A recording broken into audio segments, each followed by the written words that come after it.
Hi అండి. అందరికీ నమస్తే. Welcome to Babita cooking channel. ఈరోజు వీడియోలో వచ్చేసి చింత చిగురు పప్పును ఎలా తయారు చేసుకోవాలో చూపిస్తానండి. అది కూడా పెసరపప్పును వేసుకొని చింత చిగురు పప్పును ఎలా తయారు చేసుకోవాలో చూపిస్తాను.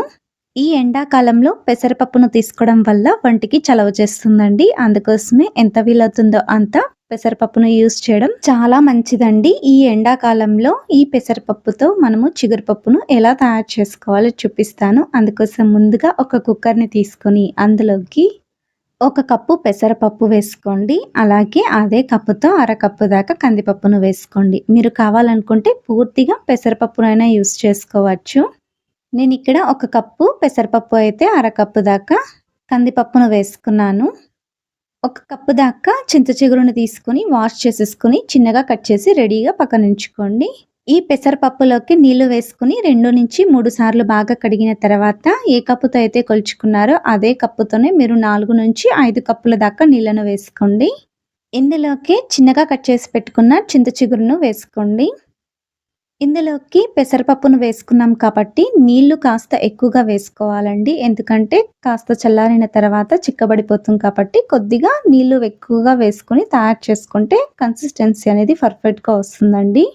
మీడియం సైజ్ ఉల్లిపాయని తీసుకొని చిన్న ముక్కలుగా కట్ చేసి వేసుకోండి. అలాగే మీ స్పైసీకి తగ్గట్టుగా ఎండుమిర్చిని తుంచి వేసుకోండి. మీరు కావాలనుకుంటే ఎండుమిర్చి ప్లేస్‌లో కారప్పొడినైనా సరే వేసుకోవచ్చండి. లేదా పండుమిర్చినైనా వేసుకోవచ్చు. పచ్చిమిర్చి కన్నా ఇలా ఎండుమిర్చి గానీ, పండుమిర్చి గానీ, కారపు కానీ వేసుకుంటే చాలా టేస్టీగా ఉంటుంది చింత చిగురు పప్పు అనేది. అర టీ స్పూన్ దాకా పసుపును వేసుకోండి. అలాగే ఒక టీ స్పూన్ దాకా ధనియాల పొడిని వేసుకోండి. ధనియాల పొడి వేసుకుంటేనే టేస్ట్ బాగుంటుందండి. మీరు కావాలనుకుంటే స్కిప్ చేసేసుకోవచ్చు. అలాగే ఒక టీ స్పూన్ దాకా జీలకర్రని వేసుకోండి. జీలకర్ర ప్లేస్‌లో మీరు కావాలనుకుంటే జీలకర్ర పొడిని కూడా ఒక టీ స్పూన్ దాకా వేసుకోవచ్చు. ఒక టీ స్పూన్ దాకా ఆయిల్‌ని వేసుకోండి. ఆయిల్ వేసుకోవడం వల్ల పప్పు అనేది తొందరగా ఉడుకుతుంది.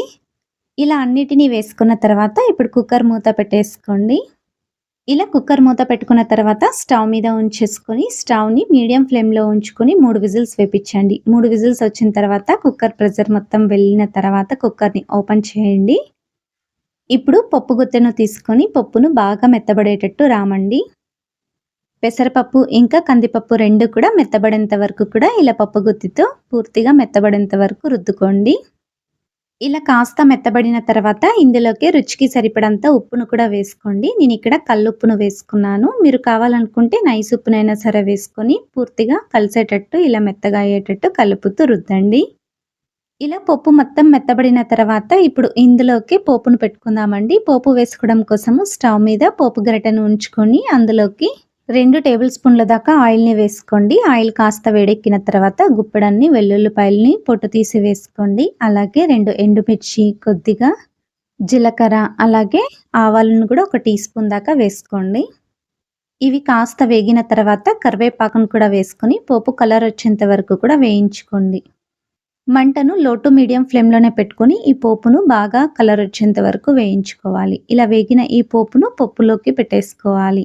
పోపు గరిటెను ఇందులోకి ఉంచేసుకొని పైన స్మెల్ అనేది వెళ్ళకుండా ఇలా క్లోజ్ చేసేసుకుంటే పోపు అనేది బాగా పడుతుందండి పప్పుకు. అప్పుడు పప్పు అనేది గుమగుమలాడుతుంది. అలాగే టేస్ట్ కూడా చాలా బాగొస్తుందండి. అందుకోసమే ఎప్పుడైనా సరే పోపు గరిటెను పప్పులోకి పెట్టిన వెంటనే మీరు పైన మూత పెట్టేసుకోండి. పోపు మొత్తం కూడా బాగా కలిసేటట్టు కలుపుకోండి. అంతే, ఎంతో రుచికరమైన పెసరపప్పు చింత చిగురు పప్పు రెడీ అండి. తప్పకుండా మీరు కూడా ఇంట్లో ట్రై చేయండి. ఈ సమ్మర్‌లో వంటికి చలవ చేస్తుంది ఇలా పెసరపప్పుతో పప్పును చేసుకోవడం వల్ల.